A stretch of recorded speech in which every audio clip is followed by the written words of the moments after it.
Good evening, dear friends, and welcome to Watson's Margins. Edward here, glad to sit with you a while. Tell me, has a single old letter ever caught your eye? Its ink faded, its true name half erased beneath another. Watson learned that paper remembers what people would rather forget. Do subscribe so no forgotten page escapes you. Now draw near the lamplight, for as Holmes held, no ink dries so thoroughly that truth cannot be read beneath it. Find us always on the Watson's Margin Spotify channel linked below. Chapter 1. The Gentleman of Vale House. It was upon a raw and blustering evening in November, when the fog lay thick over the chimney pots of London, and the gas lamps burned with that dull orange haze peculiar to our northern winters, that I received a note from my friend Sherlock Holmes requesting my immediate attendance at Baker Street. I confess that I welcomed the summons, for my practice had been light that week, and I had come to feel, as I so often did in those years, a certain restlessness of spirit whenever too many days passed without some fresh evidence of Holmes's singular genius. I found him standing at the window of our old sitting-room, a lens in one hand and a small fragment of paper held up to the lamplight in the other. He did not turn as I entered, but greeted me in that abstracted fashion which I had long since learned to recognise as a sign of deep engagement. "You will observe, Watson," said he, "that this paper has been folded 4 times, and that the 4th fold is considerably older than the other 3. It has also been exposed at some point to the smoke of a coal fire burning green wood, which is not a common thing in London, whatever it may be in the country. You have a client, then?" "I have a visitor," he corrected, laying the fragment upon the table, though whether he becomes a client remains to be seen. "He is a baronet, a retired magistrate, and a man, unless I'm much mistaken, who has spent the better part of 20 years attempting to forget something that will not be forgotten. His card came up not 10 minutes before you did.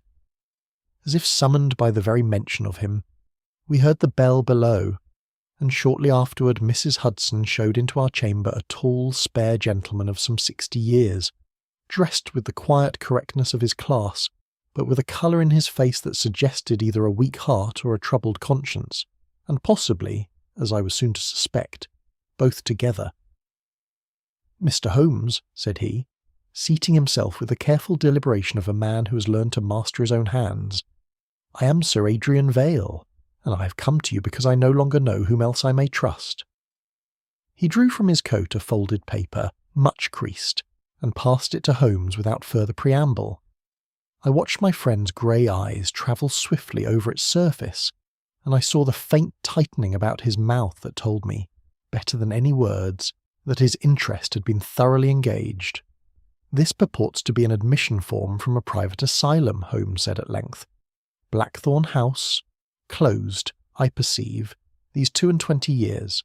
The patient's name is given as Clara Fenwick, committed for what is here described as violent delusions and hereditary instability. And yet, Sir Adrian, this is not the original document. It is a copy, and a copy made with some care to preserve the appearance of alterations that exist in another paper now hidden from us." Sir Adrian's hand, I observed, trembled visibly as it rested upon his knee. "You're extraordinarily perceptive, sir. I received this copy by post some 10 days since, from a correspondent who did not sign his name. The original I've possessed for many years, locked away, and I had thought its secret safe from every eye but my own. Someone, it appears, thinks otherwise." "And who was Clara Fenwick?" There was a long pause before the baronet answered, and when he did, his voice had grown strangely flat. "I do not recall the name with any particularity, Mr. Holmes. It belongs, I think, to some distant connection of my late father's affairs. I have asked you here not to unearth ancient history, but to discover who is troubling an old man's peace, and why." I saw Holmes's eye rest for a moment upon the baronet's trembling hand, and I understood that he did not believe a word of this last assertion, though he was too courteous or too curious to say so directly. "You spoke of hereditary instability," said Holmes instead. "That is a grave charge to bring against any woman, and graver still if it were false. I observe that the ink of the physician's signature has been only partially preserved, even in this copy, as though your correspondent wished you to see that something had been erased. without yet telling you what." Sir Adrian rose abruptly and crossed to the window, his back toward us. "I am asking for your help as a detective, Mr. Holmes, not as a moral philosopher." "They are not always separable professions," Holmes replied, but gently. "Very well. You wish me to learn who sent you this copy and why.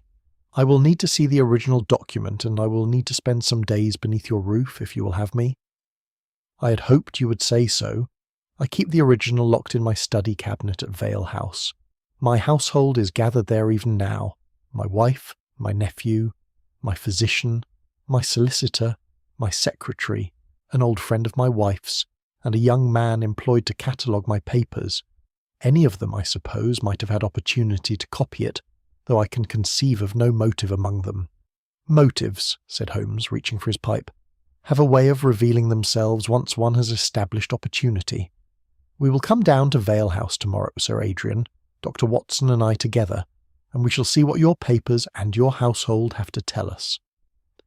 When our visitor had gone, Holmes stood long at the window, watching the fog swirl beneath the lamp-post, and said at last, half to himself, "A man does not tremble at a name he has forgotten, Watson. We are engaged, I think, upon a case a good deal older than any of the persons now living at Vale House would wish us to believe." I little guessed, as I made my modest preparations for the journey, how deeply that old and buried wrong would reach into the present, nor how heavily its long-delayed reckoning would fall before our business at Vale House was done. Chapter 2. The Name Beneath the Ink. Vale House stood some 2 hours from London by rail, a square grey mansion of the last century, set behind clipped hedges and a gravel sweep that crunched pleasantly beneath our wheels as the carriage brought us up from the station. Sir Adrian received us himself upon the steps, and led us directly, before any word of dinner or refreshment had passed between us, to a small panelled study, where a locked cabinet of dark oak stood against the farther wall. "The original is here," said he, drawing a key from his watch-chain with fingers that were not quite steady.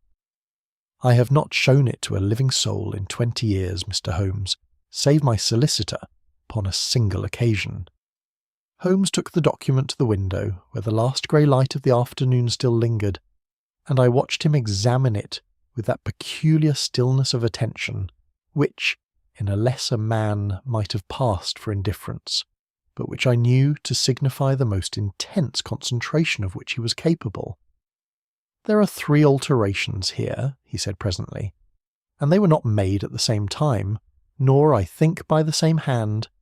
This date," he indicated a line near the head of the paper, "has been scraped away while the surrounding ink was still soft, which argues an alteration made within hours, perhaps minutes, of the original writing. This second correction here is of a very different character. The ink has faded to a distinct brown, quite unlike the black of the rest of the page, and the nib employed was finer than any in common use before the last decade.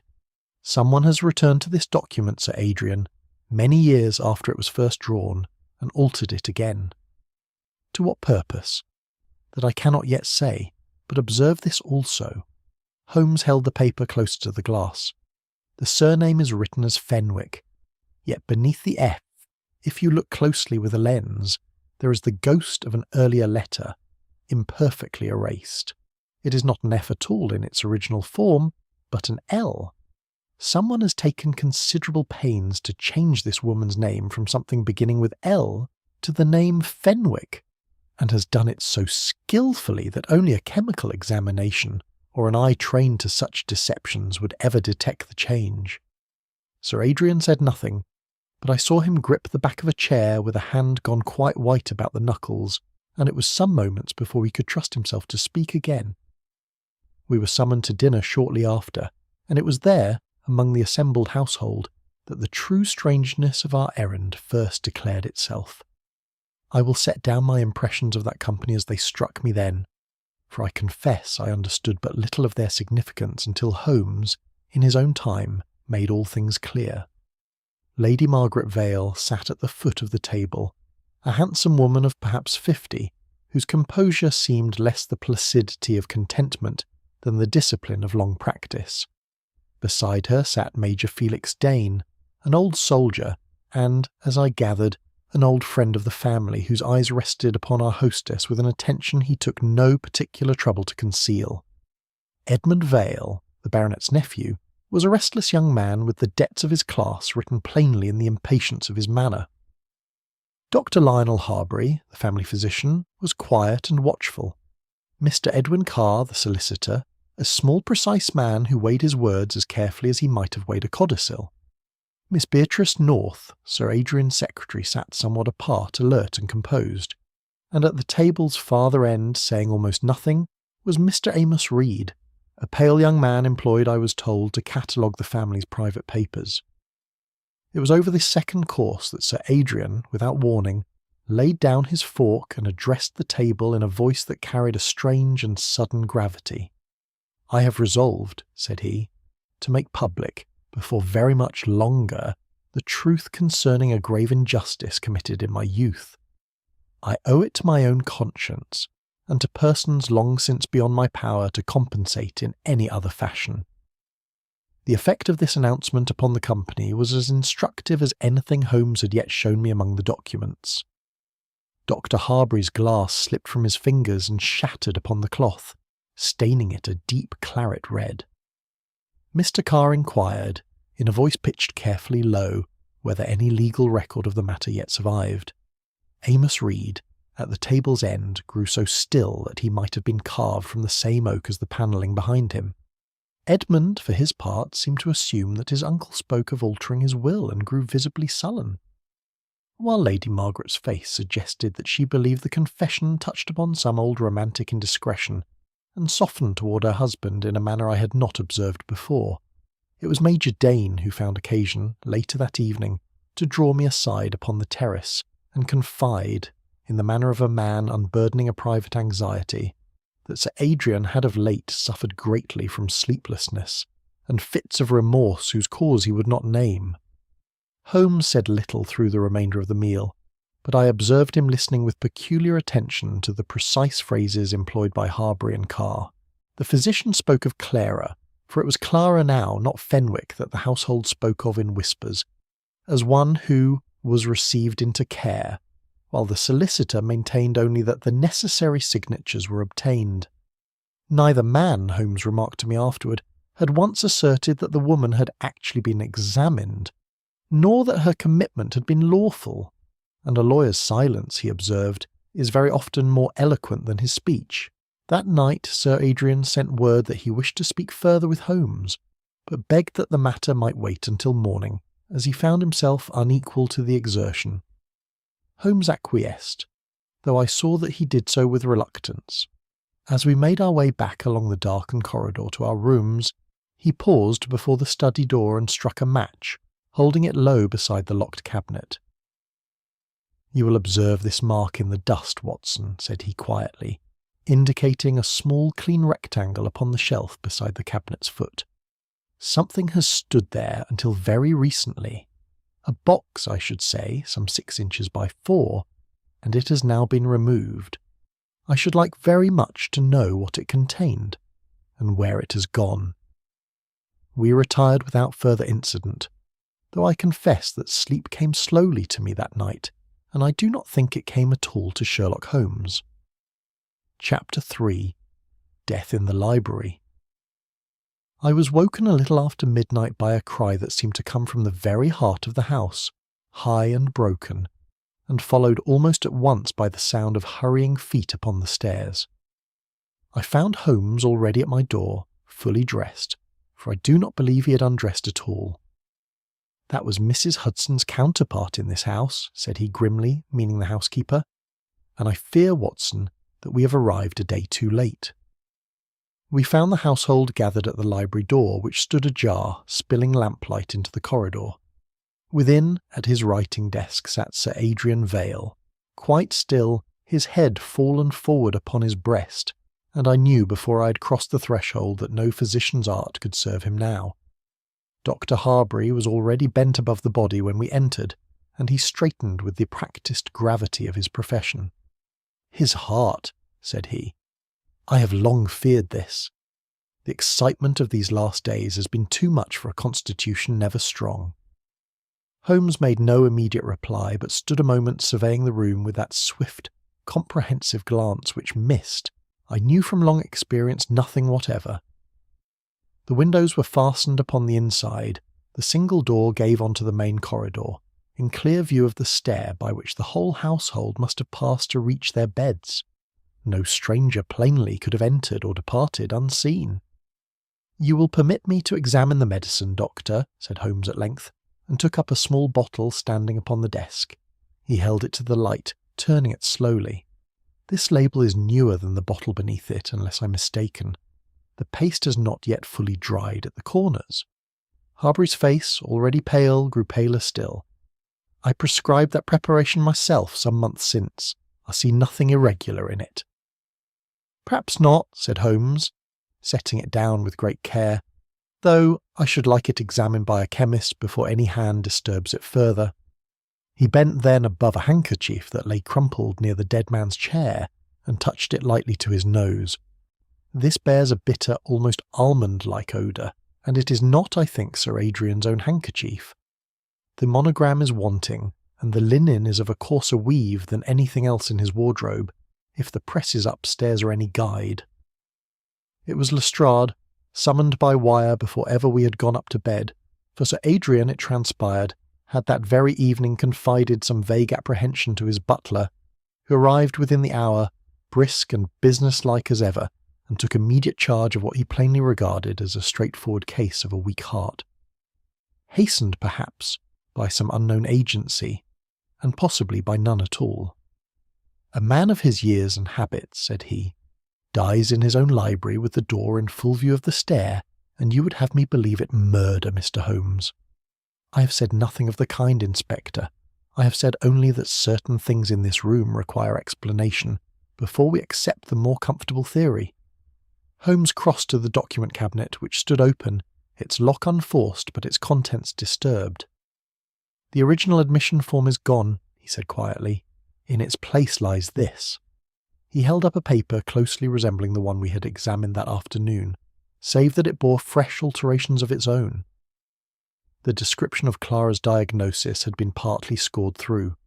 The name of a second witness, present at the original signing, had vanished altogether beneath careful erasure.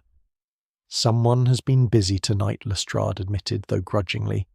"But a forger is not necessarily a murderer, Mr. Holmes, and a weak heart is a weak heart, whatever papers may have been disturbed about it." Holmes did not answer him directly, but turned instead to the writing desk, where a leaf of blotting paper had plainly been torn away, leaving a ragged edge upon the pad beneath. In the cold grate close by, he found, among the ashes, a small hard fragment which he lifted with his tweezers and held to the lamp, a curl of sealing wax half melted, and beside it the thin blackened edge of what had once, unmistakably, been a photograph, its metal frame surviving where the paper itself had burned away. It was Edmund Vale who supplied, unasked, the detail that Lestrade seized upon with evident satisfaction. Questioned as to his movements that evening, the young man admitted with poor grace that he had quarrelled bitterly with his uncle after dinner over certain debts he had hoped to see settled, and had left the library in anger some time before the household retired. "And this," said Lestrade, producing from beneath the desk's edge a small enamelled button, "would appear to be yours, Mr. Vale, unless I am much mistaken." Edmund's face went the colour of chalk. "I do not deny the quarrel," said he, "but I swear before heaven I did not return here after I left him. The evidence, sir, suggests otherwise." Holmes, who had been examining the button with great interest, set it down at last and looked steadily at the young man. "Your anger, Mr. Vale, I do not doubt for a moment. It is written upon your countenance far too plainly for imposture. But your horror, when I showed you a moment since the altered admission form, was the horror of a man encountering a thing wholly strange to him.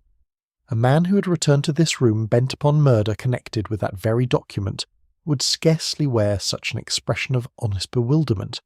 I do not say you are innocent of every fault, Mr. Vale. I say only that the sequence Inspector Lestrade proposes does not yet satisfy me." Lestrade shrugged in the manner of a man too long acquainted with Holmes's scruples to be greatly moved by them, and gave orders that the button, the bottle, and the handkerchief should all be preserved for the coroner's attention.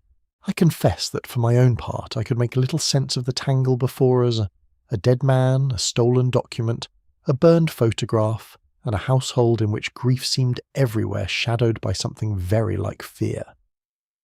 But I had seen Holmes's face by the light of the library lamp, and I knew that look of his, the quickened eye, the faint compression of the lips, the stillness that comes upon him only when the first thread of a great tangle has been found, and awaits only patience to be drawn entire from the mass.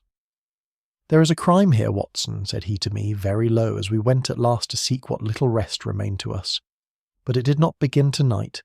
Tonight is only its harvest." Chapter 4. The Reactions of Innocent People. The morning brought with it a pale and reluctant sunlight, and with the sunlight came Lestrade, fortified by breakfast and by a theory which he expounded to us with considerable satisfaction as we walked together in the garden.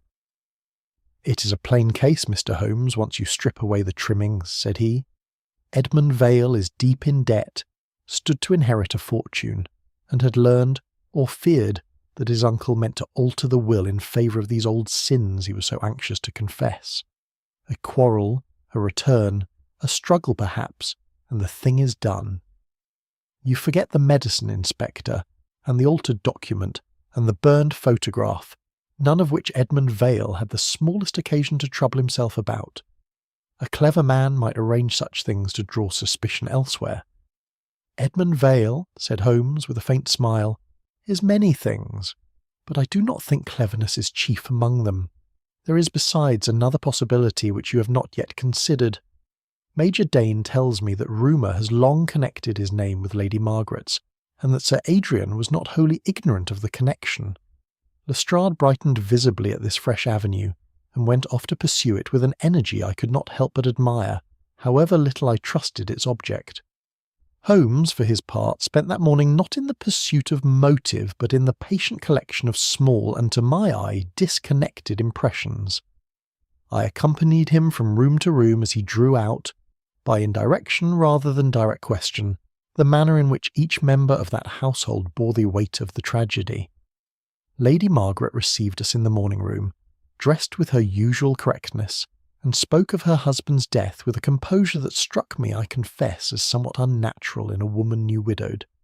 Yet when Holmes, as though carelessly, had let fall the name of Clara, her composure broke for one unguarded instant, and I saw in her eyes something that was neither grief nor guilt, but a species of long and weary sorrow, quickly mastered and put away. "You knew the name, Lady Margaret," said Holmes gently. "I knew that my husband carried some old burden he would never share with me," she answered. "I did not press him. A wife learns, Mr. Holmes, when silence is kinder than inquiry. Dr. Harbury we found in the study, ostensibly occupied with the household accounts, but in reality, I thought, merely seeking occupation for hands that would not otherwise be still. He answered our questions readily enough upon the subject of Sir Adrian's death, but when Holmes inquired, almost in passing, what had become of the original admission form, the physician's readiness deserted him altogether. "I know nothing of any form," said he too quickly, and busied himself thereafter with a column of figures that I do not think he read at all. "You will observe, Watson," Holmes remarked to me afterward, "that Dr. Harbury is very much more afraid of a missing paper than of standing accused of a man's murder. That is not the fear of an innocent bystander. Mr. Carr, when we found him, proved a study in careful forgetfulness. He could not, he assured us with great earnestness, recall the events of 22 years past with any precision whatever, and yet not 5 minutes later he described to us, unprompted and in perfect detail, the particular shade of blue-black ink employed upon the very document he claimed no memory of. Holmes let the inconsistency pass without comment, though I saw him note it, as he noted everything, in that capacious and orderly memory of his. It was Miss North who offered us that afternoon the first fact of real substance. She received us in the small room she used for her secretarial work, surrounded by the neat ledgers and correspondence files, that were the evident pride of her profession, and spoke with a frankness that contrasted sharply with the household's general reticence. "My father," said she, "was a journalist in the provinces, Mr. Holmes, and some 25 years since he began an inquiry into certain irregularities at an asylum called Blackthorn House. His notes upon the matter vanished shortly before his death, and I have never learned what became of them, nor what he had discovered." "You did not think to mention this connection when Sir Adrian engaged you?" "I did not know of it myself until after I'd entered his service, Mr. Holmes. It was a discovery I made only by accident, among some old newspapers in this very room." Amos Reed we found last, and found least communicative. He denied, in a voice carefully devoid of feeling, ever having heard the name of Clara Fenwick, or of any woman answering that description among Sir Adrian's papers. Yet not a quarter of an hour later, in conversation with Miss North that I chanced to overhear from the passage, I heard him remark that the unfortunate woman's confinement had lasted 11 months, a particular which appeared upon no document that either Holmes or I had yet shown to any soul in that house. I mentioned this to Holmes at once, and saw his eyes kindle with that quiet satisfaction he reserves for the discovery of a fact that does not fit. That evening, as we made a final review of the library before it was given over to the coroner's men, Holmes discovered, in the wastepaper basket beside the dead man's chair, a crumpled sheet upon which Sir Adrian had written, again and again, in a hand grown increasingly unsteady, the same 2 words, "Not Fenwick." "He knew," said Holmes, smoothing the paper upon the desk, "or had very lately come to know, that the name upon that form was false. He was searching, I think, in his last hours, for the truth he had spent 22 years concealing." He turned then to the cabinet lock, which he had examined once already upon the night of the murder, and studied it now beneath a strong light with his lens. "This is a curious thing, Watson. The scratches about the keyhole were made, unless I am much deceived, after the lock had already been opened by legitimate means, not before. Someone wished us to believe that the cabinet was forced by a hand without a key. It was not. It was opened, quite simply, by someone who possessed one. Sir Adrian himself? Or someone who had, at some time, contrived to have one made?" Holmes straightened, and I saw upon his face that expression of controlled eagerness which, in a man less disciplined, would have been called excitement. "We have looked, Watson, among the living for a murderer's motive. I begin to suspect that we ought rather to have looked among the dead." Chapter 5. Blackthorn House. We left Vale House early the following morning, before even Lestrade had risen to renew his inquiries, and travelled by a slow branch line into a country of bare hedgerows and grey stone farms, where Holmes had learned, through some inquiry I had not witnessed, that the buildings of the old Blackthorn Asylum yet stood, empty these many years, upon a low hill above a village called Marsh Compton. "An institution closes its doors, Watson," said he, as our train rattled through the thinning countryside, "but it does not always close its memory. Somewhere in that village, unless I am much mistaken, there yet lives someone who remembers Clara Fenwick or Clara Lark, as I begin to believe her name in truth to have been." The asylum itself, when we came upon it, presented as melancholy a spectacle as I have encountered in all my years beside Holmes. Tall iron gates, rusted upon their hinges, stood half open before a drive grown thick with weeds. The main building rose beyond, its windows blind with grime, its chimneys cold. We found, however, at a cottage some quarter-mile distant, an old man named Jeffson, who had served the institution as porter for the better part of 30 years, and who received us, once Holmes had made plain the nature of our errand, with the garrulous readiness of one long starved of an attentive audience. "Clara, sir? Ay, I mind her well enough, though it's more than 20 years since. A quiet young thing she was, and gentle-spoken. Not one bit like the poor souls we mostly had in our keeping. I never did believe the tale they told of her." "What tale was that?" Holmes asked, seating himself upon the old man's single wooden chair, with an air of unhurried patience that I knew concealed the keenest attention. That she was mad, sir, or given to fits and delusions, I saw nothing of the kind in all the months she was with us. What I did see was a young woman who would talk, when the fit was on her, of a death she'd witnessed at a great house not far from here, Alderwick Lodge she called it, and of 3 gentlemen who'd sworn between them to see her shut away sooner than let her speak of it to the coroner. I confess a chill passed through me at these words, and I saw Holmes lean forward, his eyes bright with that particular intensity which told me we had come at last to the very root of the matter. Did she name these gentlemen, Jeffson? Not to me, sir, not in plain words, but she'd speak sometimes, in her sleep or near it, of Adrian, and of Lionel, and of a lawyer's name I never rightly caught, and she'd say, over and over, that it was Adrian's own hand that struck the blow, though she never said what blow, nor who had fallen by it. Holmes questioned the old porter closely for the better part of an hour, drawing from him, fragment by fragment, a picture which he afterwards set before me as we walked back toward the village in the fading afternoon light. 22 years ago, Watson, there was a gathering of young men at Alderwick Lodge, a house I have already had occasion to inquire about by wire this morning, and which stands, I am reliably informed, scarcely 3 miles from where we now walk. Among the guests were the young Adrian Vale, Lionel Harbury, newly qualified in medicine, and Edwin Carr, then a junior clerk in a firm of solicitors. There was drink taken, and a quarrel, as such gatherings too often produce, and in the course of it a young man, the son, I'm given to understand, of a politician of some influence, fell from a gallery to his death upon the floor below. And Clara witnessed it.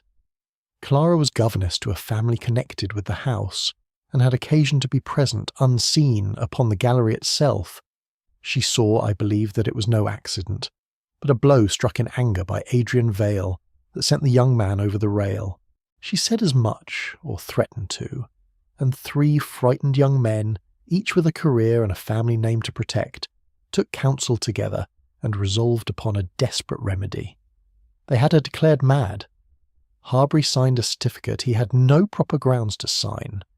Carr, already trained in the manipulation of dates and documents, saw to the legal formalities, and Adrian Vale, whose family influence was greatest of the 3, secured her admission to Blackthorn House under a name not her own, that no inquiry might ever trace the mad governess back to the witness of Alderwick Lodge. We returned to the porter once more before quitting the village, and it was then that Jeffson supplied the detail which I believe affected Holmes more than any other fact gathered in the whole course of our inquiry. She died within the year, sir, of a low fever that took hold of her and would not be shaken off. Grief, I have always thought it, quite as much as fever, and the record made at her death said she had no kin living, no family to claim her, nor to mourn her. Was that true, I asked, though I scarcely needed to, for I saw already upon Holmes's countenance the answer he'd reached. I do not believe it was true at all, Watson, said he quietly, as we walked back toward the station beneath a sky already darkening toward evening. I believe that final falsehood, set down so carelessly upon a dead woman's record, may prove the most important lie upon the whole of that wretched page. A woman without kin threatens no one. A woman with a brother living and grown and patient threatens a great deal indeed. He said no more upon the subject through the whole of our journey back to Vale House, but I observed him turn the matter over and over in his mind, as a man might turn a stone to examine every face of it, and I knew that some conclusion was forming in that extraordinary intellect which he was not yet ready to share, even with me. Chapter 6. The Circle of Guilt. We returned to Vale House to find the household in a state of subdued disorder, Lestrade having spent the day, as he informed us with some pride, in a thorough examination of Major Dane's movements upon the night of the murder, without result of any consequence. Holmes heard him out with courteous patience, and then requested, in that quiet manner of his which brooked no easy refusal, a private interview with Dr. Harbury. The physician received us in his own room, and I saw at once that the events of the past 2 days had told heavily upon him. His hands, when he poured us each a glass of sherry which none of us touched, were not altogether steady. You knew, when you signed that certificate 22 years ago, that you had never properly examined the woman, said Holmes without preamble, seating himself opposite the doctor with an air of one settling in for a long and necessary conversation. Harbury's face worked for a moment before he answered. I was a young man, Mr. Holmes, newly qualified, with a career before me that a single scandal might have ended before it began. Adrian came to me, white with fear, and told me what had happened at Alderwick, and I, God forgive me, I signed the paper he brought me, and told myself the woman was likely unstable in any case, and that no great harm could come of a few months' rest in the country. She died within the year. I did not know that until long afterward. I want you to believe, Mr. Holmes, that Sir Adrian was in earnest these last weeks. He meant to make full confession, and to see her family, if any could be found, properly compensated. It was that intention, I believe, that cost him his life. Carr, when we found him some half-hour later in the small library he had commandeered for his legal papers, proved less penitent, though no less shaken. He admitted, with the careful precision of his profession, to having altered the dates upon the original document, but insisted that he had done so under pressure from Sir Adrian himself, and that the unaltered original would have ruined all three men equally. You will understand, Mr. Holmes, that a man's whole life may rest upon the wording of a single date. I understand a great deal more than that, Mr. Carr, Holmes replied, with a coldness I had seldom heard him employ, even toward the guilty. Though it is not your confession I have come chiefly to hear. It was Lady Margaret who supplied that evening the piece of the puzzle I had least expected. She sent for Holmes and myself after dinner, and received us with a composure that had, I thought, grown only more marked since her husband's death, as though some long-carried weight had at last been set down. I have known the substance of this matter for some 15 years, Mr. Holmes, said she. I found, quite by accident, a letter among my husband's papers that made the outline of the affair plain enough, though not every particular. I did not confront him with it.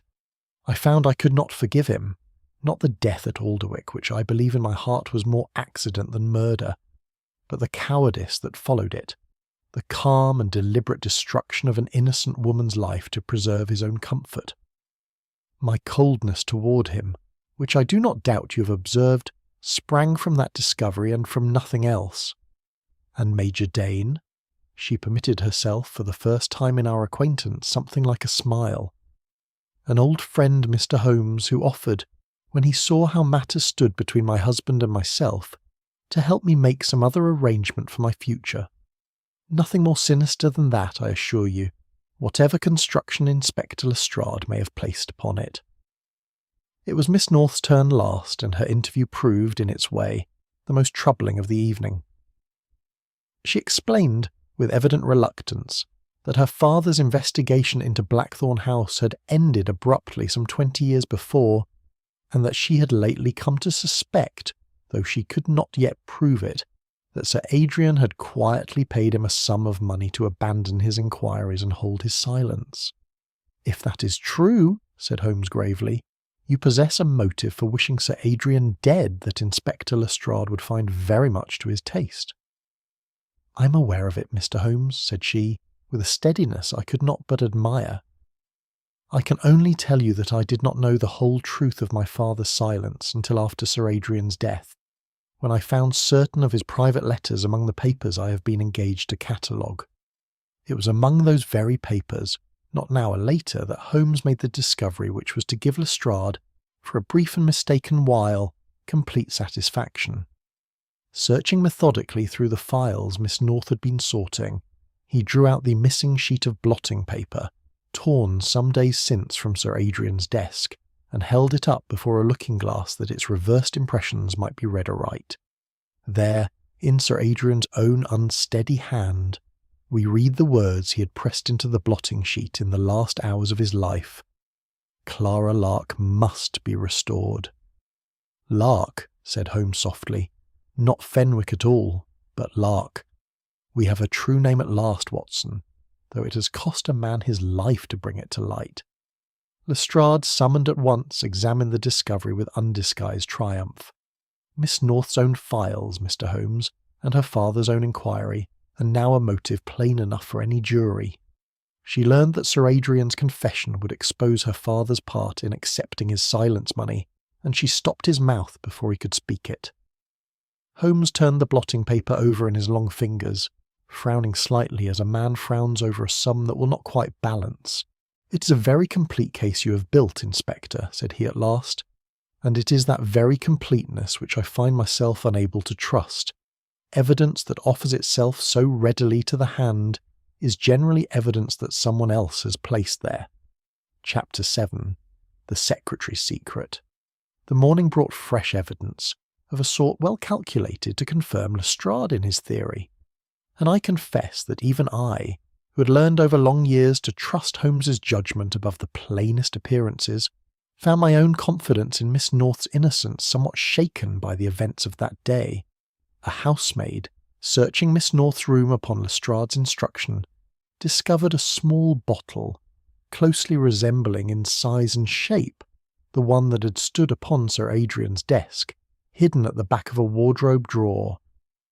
A footman, questioned afresh, now recalled, with a certainty he had not previously professed, having glimpsed a figure answering to Miss North's description passing along the library corridor shortly before midnight upon the night of the murder.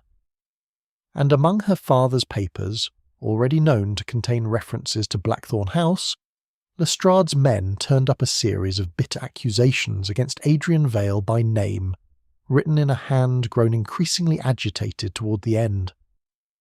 "I think, Mr. Holmes," said Lestrade, with the satisfaction of a man who has at last assembled every piece of a puzzle to his own liking, "that we need look no further." Holmes requested, before any arrest was made, a final interview with Miss North herself, and to this Lestrade, not ungenerously, consented. We found her composed but pale, seated at the small writing table in her room, and she did not wait for Holmes to open the questioning. "I will not pretend, Mr. Holmes, that I have been wholly frank with you. I did enter the library that night, though not until well after midnight, and long after Sir Adrian, I believed, had already retired. I went to search among his private letters for one I had reason to believe would prove that he had paid my father for his silence. I found it, and I took it, and I have it now among my own papers. I did not touch his medicine. I did not touch his life. I swear to you both that when I left that room, Sir Adrian Vale was already dead, and I was too frightened and too conscious of how my presence there must appear to raise any alarm." Lestrade, summoned to hear this confession, declared himself more than satisfied that the case was complete, and made ready to effect an arrest that very afternoon. Holmes, however, requested a single further indulgence, that he might be permitted to reconstruct, with the household's assistance, the exact movements of that fatal night before any final step was taken. It was an experiment I shall not soon forget. Holmes stationed the footman at his post beside the stair, precisely as he had stood upon the night in question, and required Miss North to walk the corridor by which she claimed to have returned to her room. Twice the footman insisted he could see her plainly from where he stood. Twice Holmes, watch in hand, proved that the time required could not be reconciled with the hour the young man had originally and correctly reported before his memory had been permitted to improve itself under Lestrade's questioning. "There is a tall mirror," said Holmes at last, leading us to the end of a second and little-used passage that joined the main corridor at an oblique angle. "Positioned here since, I am informed, the house was first furnished. A figure passing along this second passage, at this hour, with a single lamp burning upon the stair, would throw a reflection precisely into the footman's line of sight, and precisely resembling, in outline if not in fact, a figure passing the library door itself." He turned to the footman, not unkindly. "You saw a reflection, I think, and not the lady herself at all." The footman, shamefaced, admitted that he could not now swear with certainty which he had seen, and Lestrade's countenance, which had brightened so considerably that morning, clouded once more. Holmes turned next to the bottle discovered in Miss North's room and carried it, together with a sample of its curious paste-fastened label, to a window where the light was strongest. This label, Inspector, was affixed with an archival paste of a particular composition, employed, so far as I have been able to learn this morning, in only one room of this house, the small chamber given over to the cataloguing of Sir Adrian's papers, where Mr. Reed has laboured these several months past. It is not a preparation any lady's maid would keep among her mistress's effects, nor any secretary among her correspondence. It belongs to the bookbinder's trade, Inspector, and to no other. You're suggesting the bottle was planted in her room. I am stating it as a certainty, so far as any such matter admits of certainty. The bottle was placed there after Sir Adrian's death, by a hand seeking to divert suspicion from itself, and that hand did not belong to Miss North. Lestrade, though plainly reluctant to abandon a theory so nearly perfected, could not, upon reflection, resist the plain evidence of the mirror and the paste, and consented with poor grace to postpone any arrest until Holmes's further inquiries were complete. "You have concealed evidence, Miss North," Holmes said to her, as we prepared to leave her that afternoon, "and taken upon yourself a private justice that was not yours to administer. I do not excuse it, but I am now entirely satisfied that whatever your faults, murder is not among them." She thanked him with a simplicity that moved me more than any protestation of innocence could have done, and it was as we walked away from that interview that Holmes, uncharacteristically, permitted himself a moment's reflection aloud. "We have cleared one innocent soul today, Watson, and in doing so we have narrowed our circle very considerably. The paste that fastened that false label came from Amos Reed's own workroom.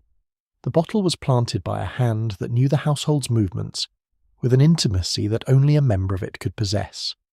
I begin to see the shape of this matter very clearly indeed, though one piece, a single photograph, burned almost beyond recognition, remains yet to be fitted into its place. Chapter 8. The Test of the Missing Photograph. It was to the burned photograph, then, that Holmes now turned the whole force of his attention, and I confess that I had thought the fragment too far destroyed to yield any information whatever. I had reckoned, as I so often had occasion to do, without allowing sufficiently for my friend's peculiar ingenuity. "The paper itself is gone beyond recovery," said he, laying the small blackened relic upon a sheet of white card beneath a strong lamp, "but observe the metal frame in which it was mounted. Photographs of this style, Watson, were commonly fixed within a thin brass surround, and where that surround has lain flush against the image, the fire has been partially excluded. There is a margin here, no broader than a fingernail, where something of the original may yet be discerned." He worked upon the fragment for the better part of an hour, employing a solution of his own devising to fix what little remained before it should crumble entirely, and at last held up to me, beneath his lens, the faint but unmistakable outline of two children standing beside a woman, before what appeared to be the porch of a village school. "A woman and two children," said I. "It is little enough to build upon, Holmes." "It is a beginning, which is all I require." He dispatched a wire that same afternoon to a newspaper archive in the county town, and by the following morning had in his possession a second and far more perfect copy of the very photograph, reproduced as it transpired some 30 years before in connection with a report upon a village school's founding.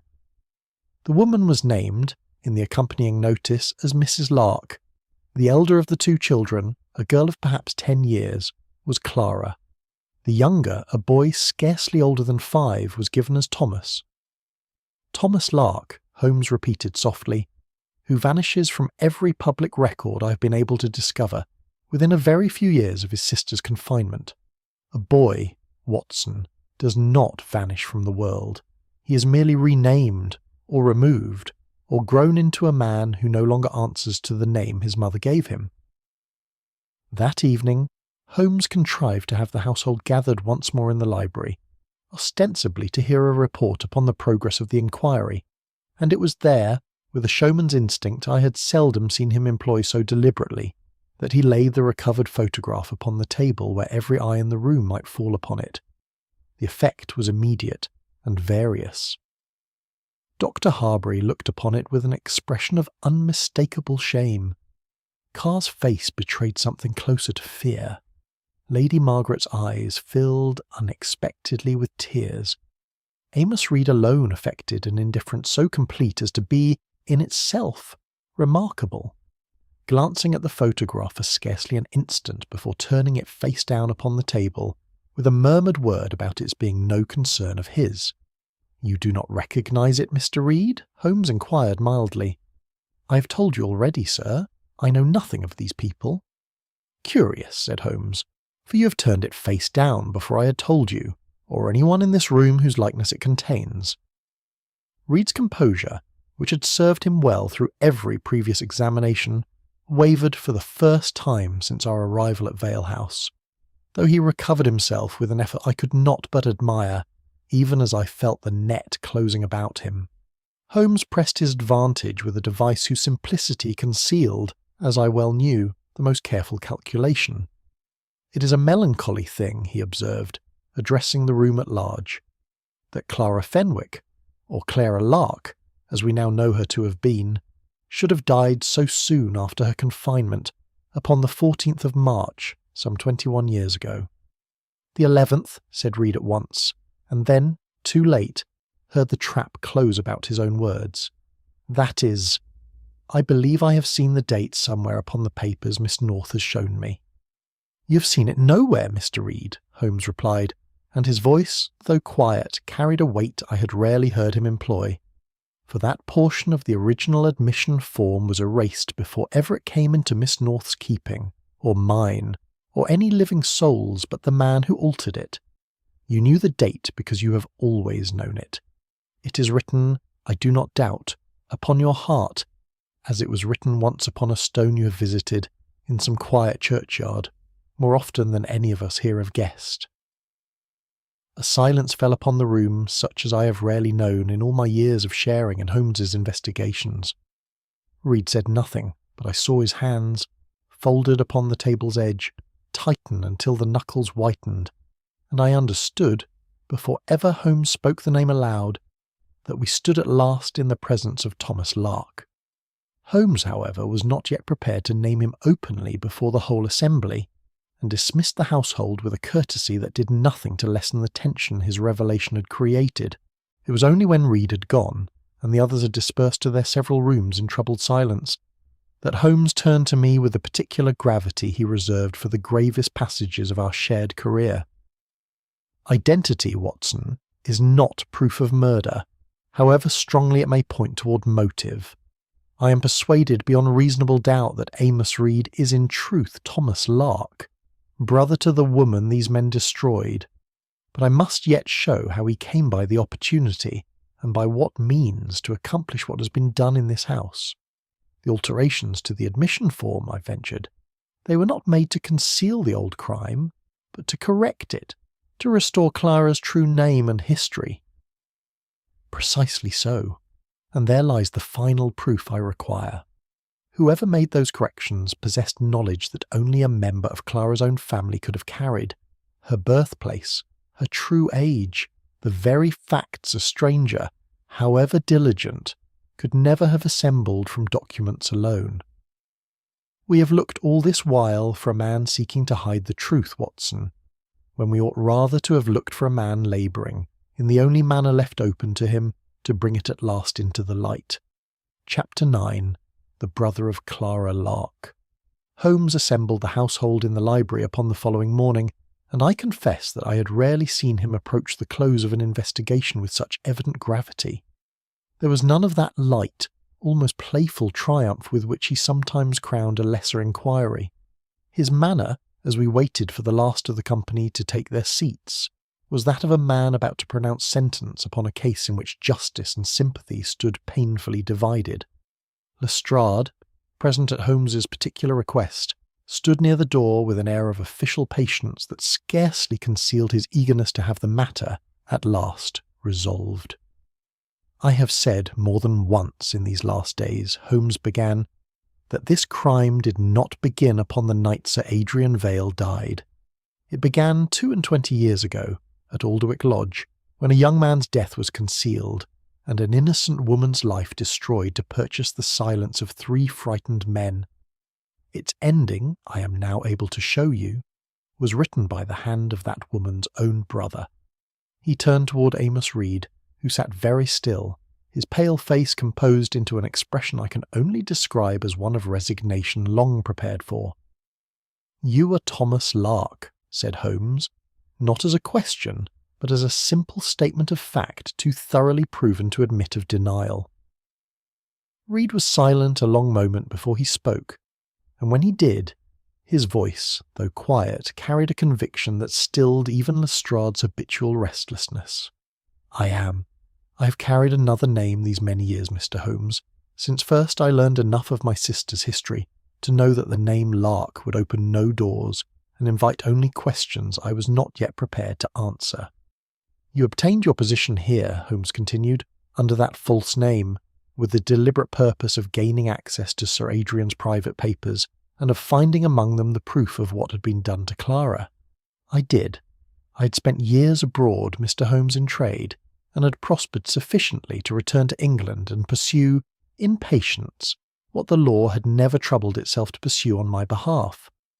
I learned that Sir Adrian was cataloguing his family papers, and I contrived, through an agency that knew nothing of my true purpose, to be recommended for the work. And when Sir Adrian announced his intention to confess the truth publicly, and to make what restitution lay within his power, you did not stay your hand."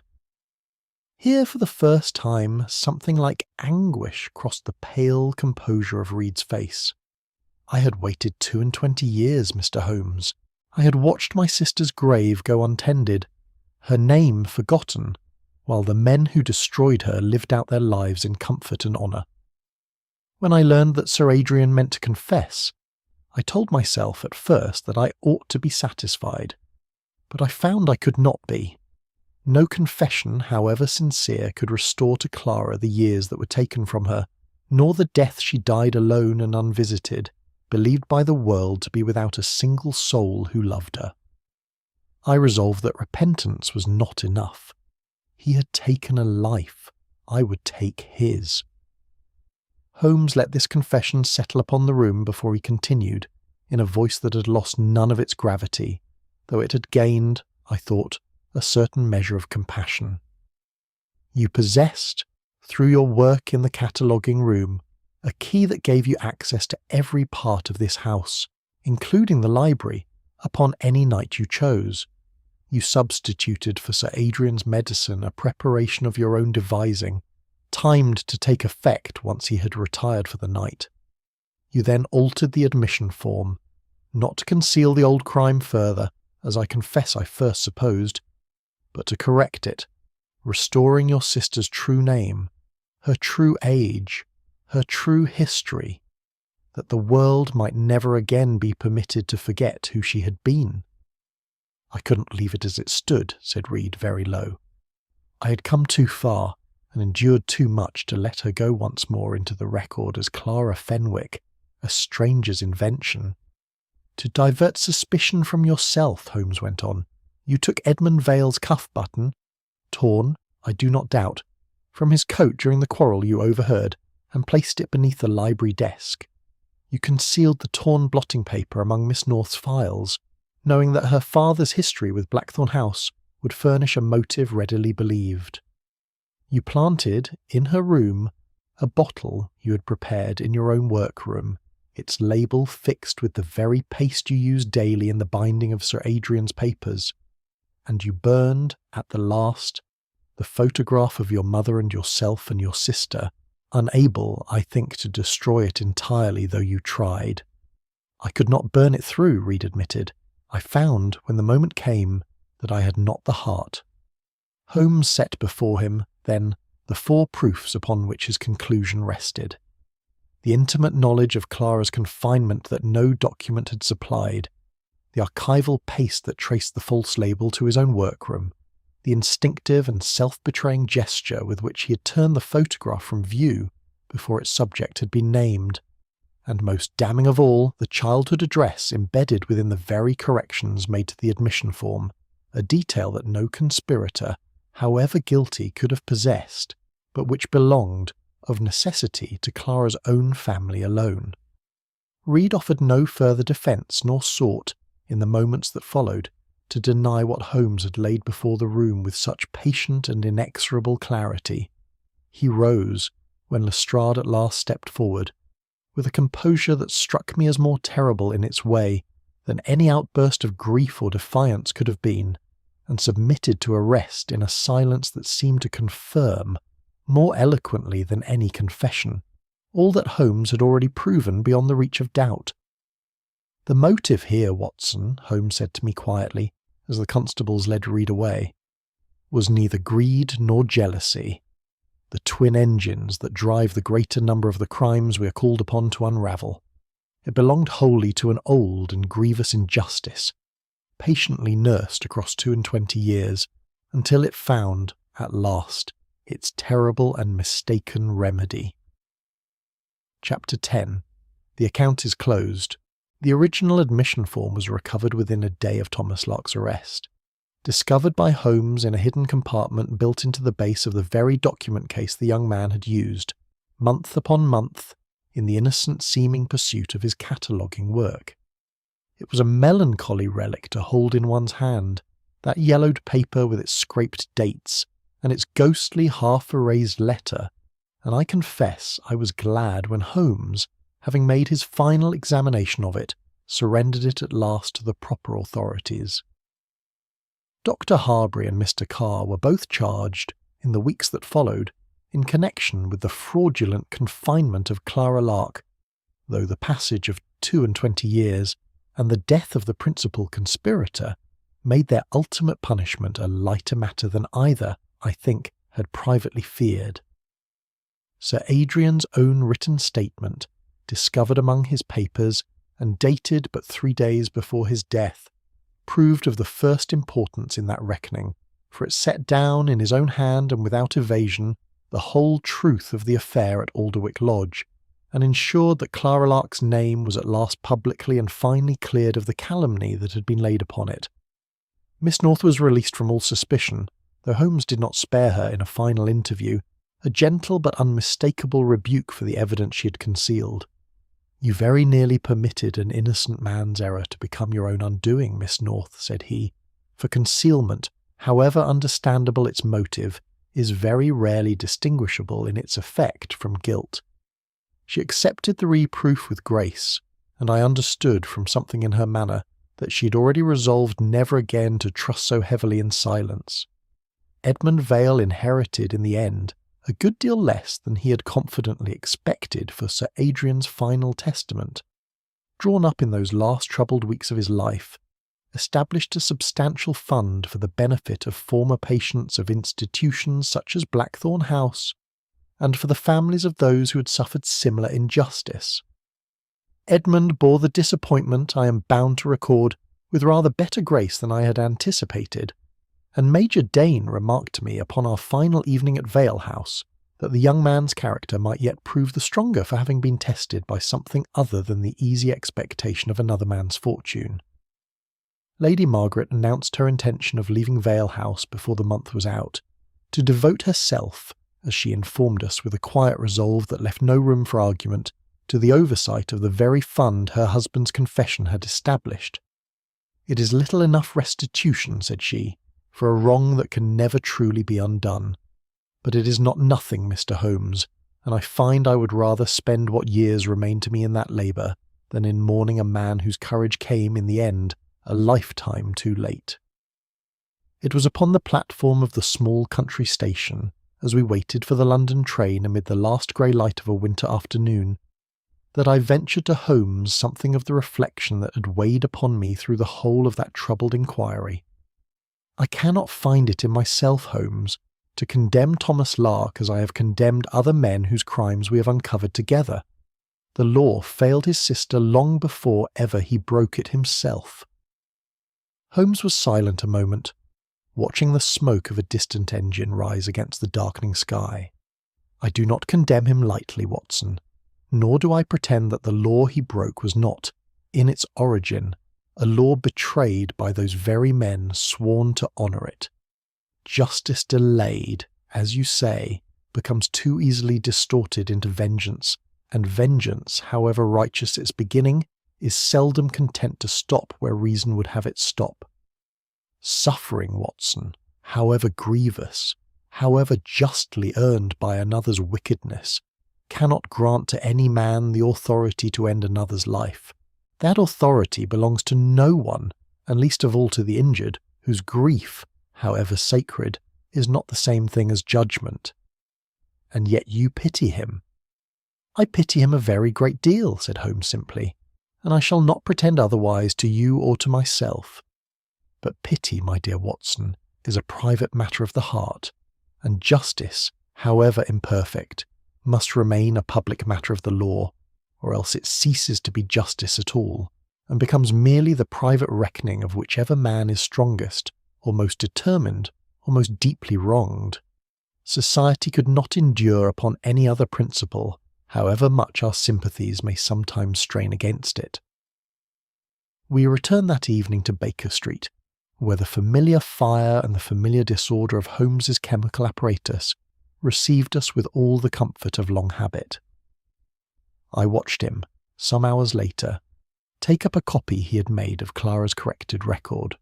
Her true name, her true history, restored at last to the permanence of print, and place it carefully within the great index of cases that lined our sitting room, among so many other tragedies, resolved and unresolved, that his extraordinary career had gathered across the years.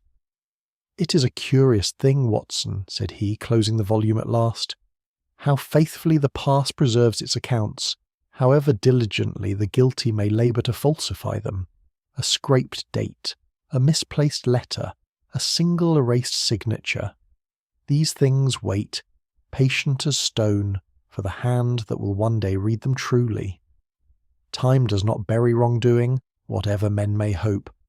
It merely removes the witnesses one by one, until some forgotten document, some unguarded phrase, some old and unhealed grief brings the whole account back, at last, into the light." I said nothing in reply, for I had learned, across the years of our long companionship, that some silences are answer enough. And as the fire settled and the fog pressed close against our windows, I found myself thinking, not of Thomas Lark's crime, nor even of Sir Adrian's long-concealed cowardice, but of a quiet governess, dead more than 20 years, whose name, through the strange and patient workings of my friend's extraordinary mind, had been given back to her at last.